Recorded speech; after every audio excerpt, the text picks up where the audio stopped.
대한민국 헌정사에 전환점을 세웠다는 의미를 갖는 제21대 대통령 선거에서 더불어민주당 이재명 후보가 당선이 됐습니다.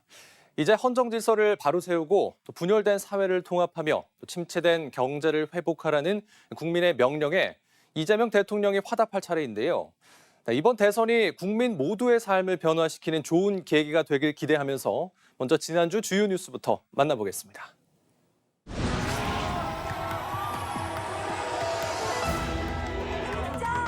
대한민국 국민의 승리의 날입니다. 결코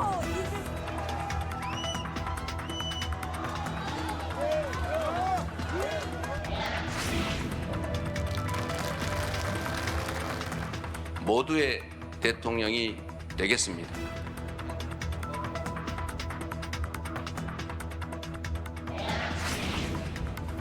존경하는 국민 여러분,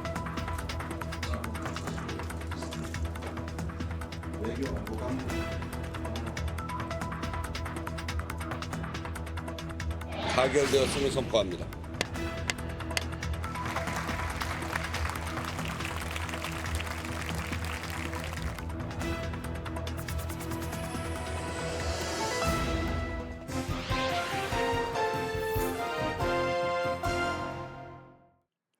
한 주간 보도 내용을 짚어보는 연합뉴스 TV를 말한다 최미연입니다. 제21대 대선 최종 투표율은 79.4%로 28년 만에 최고치를 기록했습니다. 이번 선거는 정권에 대한 평가이자 민주주의를 지키려는 유권자들의 의지가 반영된 결과로 해석될 수 있습니다. 새로운 기대 속에 출범한 제21대 정부가 어떤 방향으로 나아갈지 주목됩니다. 연합뉴스 TV 보도를 통해 이재명 대통령의 행보를 함께 살펴보겠습니다. 지난 4일 이재명 대통령은 49.42%의 득표율로 제21대 대통령에 당선되어 공식 임기를 시작했습니다. 이번 대선은 대통령 과리로 인해 치러진 조기 선거였으며 인수위 없이 곧바로 임기가 개시됐습니다. 아울러 다음 달 재헌절에 임명식을 여는 방안도 검토 중입니다. 이 대통령은 당선 연설을 통해 내란 극복, 민생 회복, 재난 예방, 한반도 평화, 포용사회 구현 등 5가지 국정 과제를 국민에게 약속했습니다. 이재명 대통령의 임기 시작과 동시에 대통령실의 봉황기가 다시 올라갔습니다. 용산 대통령실 대신 청와대 복귀 방침에 따라 석 달 내 재이전도 추진 중입니다. 대통령 경호처는 전담 경호를 시작했고 군 통수권은 선관위 당선인 결정 시각인 오전 6시 21분을 기준으로 이양됐습니다. 이 대통령은 대통령실에서 총리와 비서실장 등 인선을 발표하며 본격적인 국정 업무에 돌입했습니다. 이재명 대통령의 첫 일정은 현충원 참배로 시작됐습니다. 취임 선서는 국회에서 진행됐고 인수위 없이 정부가 출범하는 만큼 외부 인사를 대규모로 초청하는 대신 간략한 선서로 행사를 마무리했습니다. 취임 선서 후 국회의장과 여야 정당 대표와의 환담도 진행됐습니다. 연합뉴스 TV의 보도는 당선 발표, 대통령실 변화, 첫 공식 일정까지의 흐름을 빠르고 균형 있게 전달했습니다. 특히 조기 대선이라는 이례적 상황과 인수위 없이 곧바로 임기가 시작된 점, 봉황기 재개항과 현충원 참배 등 상징적 장면들을 적절히 배치하며 시청자들에게 새로운 정부 출범의 분위기를 전달하려는 구성력이 돋보입니다. 그러나 이번 보도들은 새 정부 출범의 형식적 측면을 충실히 따라가되 새 대통령의 정치적 정당성과 행정부 전환의 현실적 과제, 그리고 이를 둘러싼 사회적 기대와 우려에 대해 더 깊이 있는 해석과 공론화의 노력이 필요해 보입니다. 대통령 교체라는 국가적 전환기에서 언론의 역할은 단순한 전달자에 그쳐서는 안 되며 국민의 시선을 한 발 앞서 구조적으로 안내하는 비판적 시각이 요구됩니다. 지난 2014년 사전투표 제도가 도입된 이후 이번 21대 대통령 선거 사전투표 최종 투표율이 가장 높게 나타났습니다. 그러나 투표용지 반출 사태와 대리투표 등 부실 관리의 오점도 많았습니다. 연합뉴스 TV 보도를 통해 자세히 살펴보겠습니다. 제21대 대선 사전투표율이 34.74%로 집계돼 역대 대선 중 두 번째로 높은 수치를 기록했습니다. 전남이 56.5%로 최고, 대구는 25.6%로 최저 투표율을 보였습니다. 20대 대선보다는 낮지만 19대보다는 높으며 최근 선거 중에서는 2022년 대선 다음으로 높은 수준입니다. 제21대 대선 사전투표가 높은 참여 속에 마무리됐지만 투표용지 반출과 대리투표 등 부실 관리 논란이 일었습니다. 더불어민주당은 철저한 재발 방지를 촉구하면서도 부정선거 프레임에는 선을 그었습니다. 반면 국민의힘은 선관위에 강하게 책임을 물으며 법 개정과 위원장 사과를 요구했습니다. 개혁신당은 부정선거 의혹 확산을 우려하며 빠른 수사를 촉구했습니다. 한편 대통령 선거 사전투표 첫날 남편의 명의로 대리투표를 한 선거 사무원이 구속됐습니다. 박 씨는 공직선거법 위반 혐의로 영장심사를 받았으며 법원은 증거인멸 우려를 이유로 구속영장을 발부했습니다. 선관위는 박 씨 남편에 대해서도 수사를 의뢰했으며 본투표 당일 질서 유지를 위해 엄정 대응하겠다고 밝힌 바 있습니다. 연합뉴스 TV의 보도는 사전투표의 높은 참여율, 정치권의 반응, 실제 부정행위 사례를 조명하며 객관적 정보를 전달하는 데 주력했습니다. 그러나 선거제도 전반의 신뢰 회복을 위한 구조적 문제 제기나 제도 개선 방향을 제시하는 데에는 한계가 있었습니다. 이처럼 단편적인 사건 중심 보도에 그칠 경우 유권자들에게 선거 관리 부실, 제도적 취약성, 사무원 선발 체계의 허술함 등에 대한 불신을 오히려 키울 우려가 있습니다. 이에 따라 연합뉴스 TV의 보도는 제도 전반의 취약점을 진단하고 개선을 촉구하는 목소리를 통해 선거 제도에 대한 유권자의 신뢰 회복에 기여할 수 있도록 해야 할 것입니다. 교육의 정치적 중립성을 지키는 일은 민주사회에서 기본 원칙입니다. 그러나 최근 리박스쿨이 대선과 관련된 댓글 조작에 연루되었다는 의혹이 제기되면서 이러한 교육의 가치가 심각하게 훼손될 수 있다는 우려가 커지고 있습니다. 연합뉴스 TV 보도를 통해 자세히 살펴보겠습니다. 지난 1일 연합뉴스 TV 보도에 따르면 교육부는 댓글 조작 의혹이 제기된 교육단체 리박스쿨과 늘봄 학교 프로그램 간의 연관성 여부를 전수점검하겠다고 밝혔습니다. 리박스쿨 대표는 서울교대 측과 업무 협약을 맺었고 이들이 제안한 과학예술 분야 프로그램은 서울 지역 10개 학교에 공급된 것으로 파악됐습니다. 교육부는 프로그램 운영 중지 및 업무 협약 취소를 검토 중입니다. 서울시 교육청은 입장문을 통해 교육적 공간인 학교를 정치적으로 이용해 교육 본질을 훼손한 사건으로 규정하며 재발 방지를 위한 단호한 조처를 하겠다고 강조했습니다. 이에 따라 위법 사항이 확인될 경우 해당 프로그램 운영 중단과 대체 프로그램을 마련해 학생들의 피해를 최소화하겠다고 밝혔습니다. 한편 서울경찰청 관계자는 공직선거법, 형법상 컴퓨터 등을 이용한 업무 방해 혐의로 고발장이 접수돼 고발인 조사를 마쳤다고 밝혔습니다. 민주당 측은 리박스쿨에서 댓글팀을 운영한 것으로 알려진 손효숙 대표와 관계자들을 고발했습니다. 리박스쿨 사건은 교육이 가져야 할 공공성과 정치적 중립성이 심각하게 위협받고 있다는 점에서 중대한 문제로 생각해야 합니다. 특히 이 사안이 학교라는 교육 공간에서 발생했다는 점에서 그 심각성은 더욱 큽니다. 연합뉴스 TV의 보도는 교육부, 서울시 교육청, 경찰 등 관련 기관들의 입장을 고르게 반영하며 균형적으로 보도하고 있습니다. 그러나 이 사건의 본질은 교육 공간이 정치 세력의 영향력에 취약하게 노출될 수 있다는 구조적 문제에 있습니다. 따라서 단순히 사실관계를 나열하는 데 그치지 않고 교육 제도의 취약한 지점과 정치적 악용 가능성에 대한 비판적 시각이 보도에 담길 필요가 있습니다. 최근 발생한 지하철 방화 사건으로 시민들의 불안과 공포를 불러일으키고 있습니다. 연합뉴스 TV는 사건 발생부터 범인의 구속까지 전 과정을 집중 보도하며 공공장소에서의 안전 문제와 이번 사건이 갖는 사회적 함의에 주목하고 있습니다. 지난달 31일 서울 지하철 5호선 마포역 인근 열차 내부에서 60대로 추정되는 남성이 인화성 물질을 이용해 불을 지르는 방화 사건이 발생했습니다. 화재 당시 객실에는 약 400명의 승객이 탑승해 있었습니다.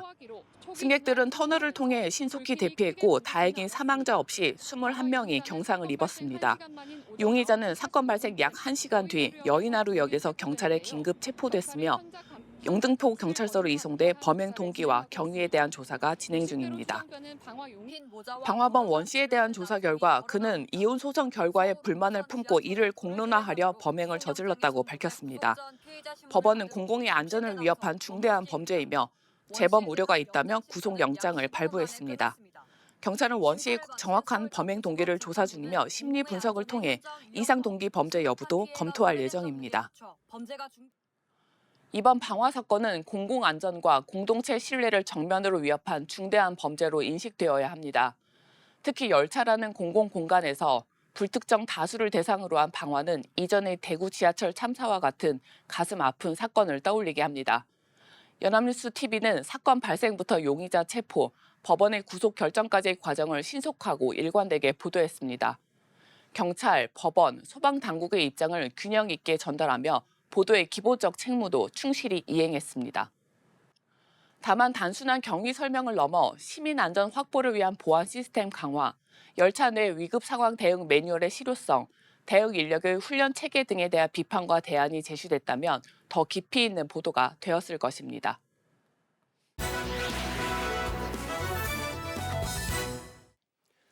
이번 순서는 주말에 방영되는 제작 프로그램을 대학생의 시선으로 분석하고 평가한 내용을 들어보는 캠퍼스 TV 리포트 시간입니다. 이번 주는 건국대학교 강지우 학생 나와 있습니다. 안녕하세요. 안녕하세요. 네, 지우 학생 지난주는 어떤 프로그램 모니터링했나요? 네, 저는 낯선 한국이라는 나라에 정착해 가정을 이룬 사람들을 따뜻한 시선으로 담아내는 연중기획 하모니를 모니터링했습니다. 이번 방송에서는 필리핀에서 온 7남매 엄마 현나 씨의 바쁜 하루를 담았는데요.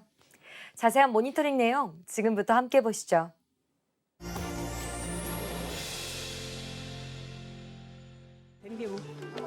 한국인 시어머니 점순 방송은 한국인 시어머니 점순 씨와 필리핀 며느리 현나 씨를 비추며 시작합니다. 지난 방송에서는 시어머니와 현나 씨가 함께한 장날 이야기를 다뤘는데요. 자그마치 13년을 동고동락한 고부의 동상이몽 장보기를 엿볼 수 있었습니다. 시어머니는 말도 통하지 않는 곳에서 남편 하나만 보고 한국에 온 현나 씨를 아들이 많이도 아낀다고 하는데요. 이번 방송에서는 며느리 바보 어머니부터 각시 바보 아들, 그리고 7남매까지 한 지붕 아래 10식구가 살고 있는 행복한 현나 씨의 이야기를 담았습니다. 현나 씨는 전북 정읍시에 살고 있는데요. 7남매가 자라는 집은 아침부터 시끌벅적합니다. 둘째 유진이는 혼자 등교하지만 여전히 어린 막내들은 엄마와 함께 하는데요. 손으로 하트 만들기부터 풍차 돌리기까지 현나 씨의 에너지는 아침부터 풀 가동됩니다. 이렇다 보니 둘째 유진이와는 대화 한 번 하지 못하고 보내는데요. 현나 씨는 유진이가 짜증을 내기도 했었지만 엄마 뱃속에서 나온 동생들을 이해하고 잘 받아들인다고 합니다. 아이들을 등교시키고 나서도 현나 씨는 정신없이 바쁜데요. 시어머니가 근처에 얻어놓은 집을 함께 청소하러 나섭니다. 현나 씨는 시어머니와 함께 살고 싶었지만 혼자만의 시간이 필요하다는 시어머니의 완강함을 이길 수는 없었다는데요. 시어머니 점순 씨는 손주들이 커갈수록 점점 힘이 들어 잠이라도 혼자 자고 싶었다고 말합니다. 시어머니가 구해놓은 집은 장기간 비워둔 곳이라 청소할 곳이 참 많은데요. 열심히 하던 청소를 잠시 멈춰두고 고부가 급히 외출 준비를 합니다. 바로 학교에서 열리는 아이들 운동회에 참석하러 가는 것이었는데요. 초등학생 아이만 5이니 응원을 간 현나 씨는 한시도 눈을 뗄 수가 없습니다. 구경만 하던 현나 씨가 줄다리기에 빈자리를 메우기 위해 직접 출전했는데요. 아이들 경기에도 최선을 다한 현나 씨 덕에 마침내 우승을 차지합니다. 같은 시각 7남매의 아빠 지상 씨는 일을 하느라 운동회에 참석하지 못했는데요. 요즘 경기가 좋지 않아 공사 현장이 줄어든 탓에 9식구를 먹여 살리기 위해 작은 일거리라도 소홀히 할 수 없기 때문입니다. 굴착기가 필요한 곳이라면 어디든 달려가는 지상 씨는 오늘 논두렁 흙을 정리하는 일을 맡았는데요. 보통 현장에 나가면 새벽부터 5시까지 일을 하고 6시 정도에 집에 귀가한다고 합니다. 아이들이 말을 잘 듣고 형제들끼리 같이 잘 어울려 놀기 때문에 아이들하고 있으면 힘든 줄을 모르겠다는 지상 씨는 의젓한 아이들을 생각하며 오늘도 열심히 일합니다. 아이들이 학교를 가지 않는 주말, 현나 씨의 육아 난이도는 가장 높아지는데요. 7남매의 삼시세끼부터 틈틈이 챙겨야 하는 간식까지 현나 씨는 자리에 앉을 새가 없습니다. 오늘은 아이들을 위해 주말 특식으로 떡볶이를 준비하는데요. 7남매뿐만 아니라 놀러온 친구들로 집은 인산인해를 이룹니다. 막내 대용이는 엄마 옆에서 떨어질 줄을 모르는데요. 기분이 좋지 않을 때는 안아달라고 하고 기분 좋을 때는 스스로 하겠다며 손대지 말라고 하는 대용이는 지금은 잠이 오는 듯합니다. 엄마에게 안기자마자 졸기 시작하는데요. 바쁜 현나 씨를 대신해 이번엔 시어머니 점순 씨가 나섰습니다. 보통은 현나 씨가 다 하지만 손질을 해놓으면 일거리를 덜어줄 수 있으니 도와주는 거라고 하는데요. 시어머니가 도와주는 틈을 타 현나 씨는 아이들에게 무슨 떡볶이가 먹고 싶은지 물어봅니다. 첫째 대현이는 매운 것을 못 먹는 동생들을 위해 짜장 떡볶이를 고르는데요. 늘 동생들에게 친절한 마지의 의견을 반영해 현나 씨는 짜장 떡볶이를 만들기 시작합니다. 막내 대용이가 잠들어준 덕분에 엄마표 짜장 떡볶이는 금방 완성되었는데요. 7남매에 친구들 5명까지 더해져 어린이만 12명이 있는 집은 상을 펴는 데만도 한 세월이 걸립니다. 거실에 퍼지는 맛있는 냄새를 맡고 아이들은 하나 둘 떡볶이 앞으로 모이는데요. 현나 씨의 음식은 7남매뿐만 아니라 친구들에게도 인기 만점입니다. 모두가 떡볶이를 즐기는 도중 첫째 대현이와 둘째 유진이의 남매 전쟁이 펼쳐졌는데요. 동생을 놀리는 오빠로 인해 늘 티격태격하지만 금방 화기애애해지는 남매입니다. 떡볶이를 다 먹은 둘째 유진이는 엄마를 대신해 막내 대용이를 돌보는데요. 아이들을 다 챙긴 현나 씨와 시어머니는 유진이 덕분에 편하게 식사하려나 했지만 결국 울음을 터뜨린 대용이를 달래느라 식사가 재차 미뤄집니다. 엄마와 할머니의 평화로운 식사를 위해 이번엔 첫째 대현이가 나섰는데요. 장난감 자동차에 태워 산책을 나가자 막내 대용이는 금세 얌전해집니다. 동생들을 챙기는 첫째, 둘째 덕분에 현나 씨는 한결 수월하게 뒷정리를 하는데요. 점심을 준비하고 조금 정리하다 보면 금방 저녁을 준비해야 할 만큼 시간이 빨리 간다고 합니다. 설거지가 끝나기 무섭게 현나 씨는 또 다른 간식을 준비하는데요. 휘핑크림을 만들고 과일 위에 부어 수제 아이스크림을 만든다고 합니다. 고가의 용품들이 없어도 7남매 엄마만의 노하우로 육아용품들을 소독하고 저렴한 가격으로 맛있는 간식을 만드는 법을 터득했다는데요. 평소보다 시간이 7배나 빨리 흐르는 현나 씨의 주말은 힘들기도 하지만 아이들과 함께해 7배는 행복한 하루이기도 합니다. 이번엔 사진관으로 향하는 식구들. 막내 대용이와 함께 찍는 첫 가족 사진부터 아이들뿐만 아니라 현나 씨가 챙기는 고양이들까지 현나 씨의 바쁜 일상을 예고하며 방송은 마무리됩니다. 다음 주에 계속됩니다. 예, 모니터링한 내용 잘 봤습니다. 지우 학생은 이번 연중기획 하모니를 보면서 어떤 점이 가장 인상 깊었나요? 네, 요즘은 한 지붕 아래에 10명이 사는 대가족을 보기 쉽지 않은데요. 이렇게 많은 식구들과 또 아이들의 친구들까지 챙기면서도 얼굴에는 행복이 가득한 현나 씨의 모습이 참 인상 깊었습니다.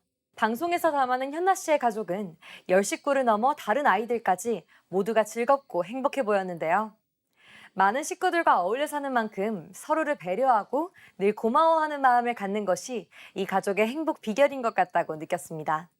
네, 수고하셨습니다. 지금까지 건국대학교 강지우 학생과 함께했습니다. 고맙습니다.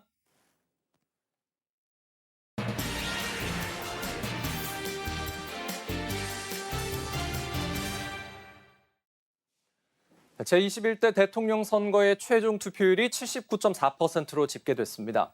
지난 1997년 15대 대선 투표율이 80.7%를 기록한 이후 28년 만에 가장 높은 대선 투표율을 기록한 건데요. 유권자가 받아든 투표용지의 무게만큼이나 신임 대통령의 역사적 책임 역시 막중하다고 할 수 있겠죠. 21대 대선과 이재명 정부 출범의 의미, 오늘 TV와 비평에서 자세히 짚어보겠습니다. 오늘 도움 말씀에 국가공무원 인재개발원 김진숙 교수 자리하셨습니다. 안녕하십니까? 네, 안녕하세요. 예. 네, 지난 3일 치러진 제21대 대통령 선거에서 이재명 후보가 역대 최다 득표로 당선이 됐습니다. 이 탄핵 정국에서 치러진 조기 대선에서 민심은 이제 정권 교체를 선택을 한 건데요. 네.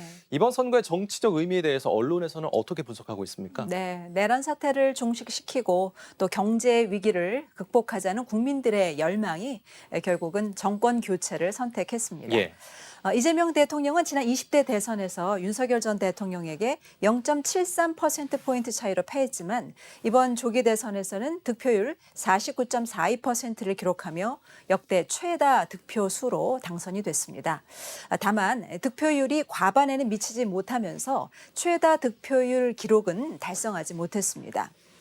이 대통령은 40대와 50대 그리고 여성 유권자들로부터 역대 최고 수준의 지지를 받았고 예. 특히 수도권과 호남, 충청권에서 우위를 보였습니다. 특히 부울경에서도 민주당 후보로는 처음으로 40% 이상의 예. 의미 있는 득표율을 기록했습니다. 이재명 대통령의 당선은 어느 정도 이제 예견된 결과였죠.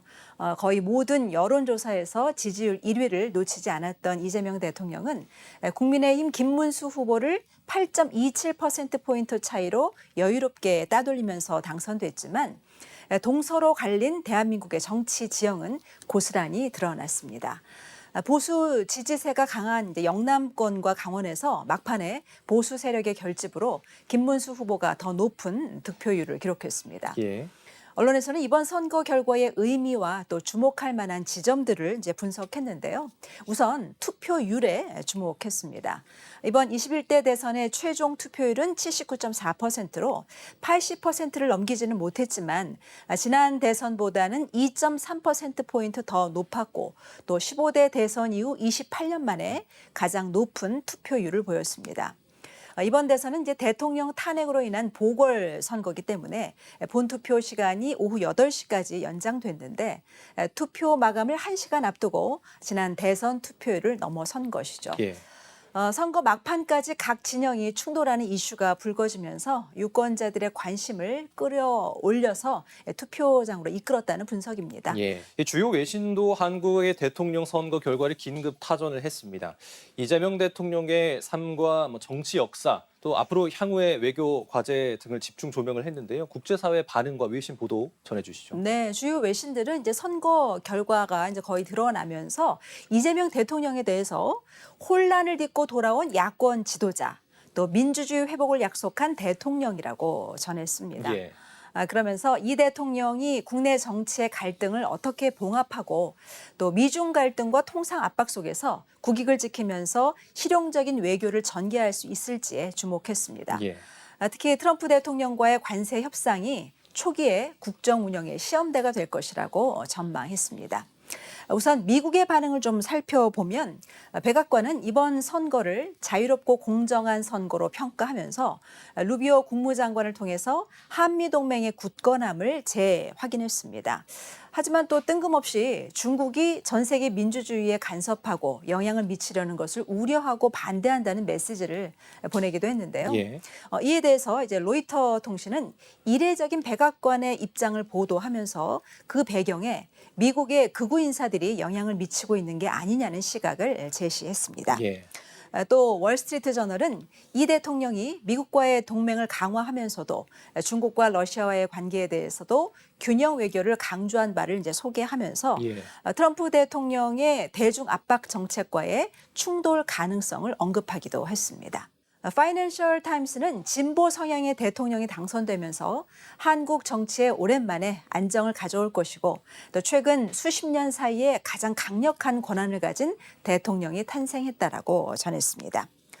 일본 언론의 반응을 살펴보겠습니다. 아사히 신문은 이시바 총리가 한일 국교 정상화 60주년을 언급하면서 이재명 정부와의 이제 협력을 강조했다고 전했는데요. 예. 한국과의 외교 관계 재조정에 대해서는 신중한 반응을 보였다라고 전했습니다. 니혼게이자의 신문은 이 대통령이 국익을 최우선으로 하는 실용 외교를 강조하고 있고 또 대중, 대북 유화 기조와 함께 한일 관계의 중요성도 언급했다라고 전했습니다. 예, 그렇군요. 사실 이제 큰 표차로 3년 만에 이제 국민의힘은 정권을 내주게 됐습니다. 네. 책임 공방 그리고 계파 갈등으로 지금 극심한 혼란에 직면한 이런 상황인데요. 선거 패배 이후 국민의힘 분위기에 대해서 언론에서는 어떻게 전하고 있습니까? 네, 이제 선거 패배 이후에 국민의힘은 내부적으로 이제 책임 공방이 있고 또 계파 갈등으로 인해서 경랑에 휩싸여 있는 모습입니다. 예. 언론에서는 일부 당내 인사들이 선거 패배를 계기로 당의 전면적인 쇄신과 개혁을 요구하고 있지만 어떻게 수습해 나갈지 또 갈등을 해소해 나갈지는 아직 미지수라고 전했습니다. 향후 진행 상황에 따라 국민의힘의 미래가 결정된다라고 전했습니다. 특히 이제 보수 언론에서 선거 패배에 대해서 일제히 따끔하게 충고한 것이 인상적인데요. 예. 우선 조선일보는 중도층에서 외면당했을 뿐만 아니라 보수층도 일부 이탈했다면서 국민의 준엄한 심판이라고 분석했습니다. 예. 그러면서 선거 패배의 책임은 전적으로 윤석열 전 대통령과 또 당권을 장악한 친윤이 져야 한다라고 지적했습니다. 예. 또 국힘 의원들이 국민의 상식보다 개인의 욕심을 앞세웠다라고 질타하면서 젊은 정치인들이 전면에 나서서 당 해체와 보수 정치의 재탄생을 주도해야 한다라고 전했습니다. 동아일보는 한덕수 해프닝 등 우여곡절 끝에 이제 뒤늦게 김문수 후보를 확정했고 그 뒤에도 이제 개혁신당 이준석 후보와의 단일화에만 급급해 어떤 나라를 만들겠다는 비전보다 상대방이 안 되는 이유만을 내세웠을 뿐이라고 질타했습니다. 이번에도 책임지는 사람 없이 당권과 기득권 유지를 위해서 적당히 봉합하려 한다면 더 깊은 수렁에 빠질 것이라고 경고했습니다. 예. 중앙일보는 국민의힘이 윤석열 대통령 탄핵안이 가결된 직후부터 윤 전 대통령과 절연하고 새 노선을 걸었어야 했다고 쓴소리로 충고했습니다. 대통령의 비상계엄 조치에 대해서 국민에게 진솔하게 사과하고 비윤계 인사들과 당의 전면에 그들을 이제 배치하고 또 반 이재명 인사들과 빅텐트를 추진했더라면 선거 결과는 달라졌을지도 모른다고 전했습니다. 이번 대선은 자기 혁신을 외면하고 쉬운 길만 걸었던 안일한 보수에 대한 준엄한 심판이라고 덧붙였습니다. 예, 그렇군요. 사실 이제 인수위 없이 바로 출범한 이재명 대통령은 취임 직후부터 국민 통합 또는 이제 외교 관세 협상이라는 어려운 현안들을 맞닥뜨리게 됐습니다. 네. 새 정부의 국정 기조와 과제에 대해서 언론들이 여러 분석을 내놓고 있는데요. 관련 내용도 전해주시죠. 네, 이재명 대통령은 이제 취임사에서 정의로운 통합정부 또 유연한 실용정부가 될 것이라면서 경제 살리기부터 시작하겠다면서 1호 행정명령으로 비상경제점검 TF 구성을 지시했습니다. 예. 언론에서는 취임사의 핵심 키워드를 이제 분석했는데요. 성장이라는 단어가 22번으로 가장 많았고 또 뭐 세계, 경제, 문화, 평화, 또 민주주의, 미래, 통합 등을 이제 그 예로 들었습니다. 국정 기조가 뚜렷하게 드러난 연설이라는 평가와 함께 통상적인 상징보다 실행을 앞세운 선언이라고 해석했습니다. 그동안 사실상 공백 상태였던 정상 외교가 본격 이제 재개되는데요. 트럼프 대통령과의 첫 정상회담도 가급적 서두를 필요가 있다라고 지적하면서 이미 통상 문제뿐만이 아니라 주한미군 감축과 또 방위비 분담금 인상, 북핵 등 조율해야 할 현안이 산적해 있다라고 지적했습니다. 예, 그렇군요. 예, 이제 비상계엄 사태로 시작된 6개월간의 국정 공백 끝에 이제 새 정부가 출범을 하게 됐습니다. 네. 새 정부 출범 시기에 언론이 해야 할 역할에 대해서도 마지막으로 좀 짚어주시죠. 네. 대부분의 언론에서는 이제 새 정부에 거는 기대로 국민 통합을 최우선 과제로 강조하고 있습니다. 새 정부의 원활한 국정 운영과 국민 통합을 위해서는 언론의 역할도 이제 중요한데요. 대선 이후에 우리 사회가 이념이나 세대 또 지역 갈등으로 분열되지 않도록 편가르기식 보도나 자극적인 논조를 좀 자제하고 공론의 장을 마련해야 할 것입니다. 예. 정부 정책을 무조건 지지하거나 또 반대하는 태도에서 좀 벗어나서 전문가의 시각을 바탕으로 문제점을 지적하고 대안을 제시해 주길 바랍니다. 또 새 정부의 정책과 기조가 국민에게 명확하게 이제 전달될 수 있도록 해석하고 설명하는 중개자의 역할을 해야 할 것입니다. 예. 단순한 전달에 그치지 말고 정책에 담겨 있는 의미와 영향력을 국민이 좀 더 좀 이해하기 쉽게 구체적으로 알려주는 역할을 해주길 바랍니다.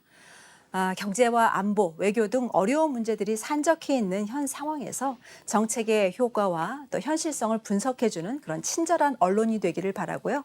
또 비판을 위한 비판이 아니라 정확한 사실에 기반을 두고 권력을 견제하는 우리 언론의 건강한 회복을 기대해 봅니다. 예, 알겠습니다. 자, 지금까지 국가공무원 인재개발원 김진숙 교수와 함께했습니다. 오늘 말씀 고맙습니다. 네, 고맙습니다. 네, 옴부즈맨 제작진은 시청자 여러분의 다양하고 소중한 의견을 기다립니다. 방송을 보고 느낀 소감을 연합뉴스 TV 홈페이지 시청자 게시판이나 SNS로 보내주시기 바라겠습니다. 저는 다음 주에 다시 찾아뵙겠습니다. 시청자 여러분 고맙습니다.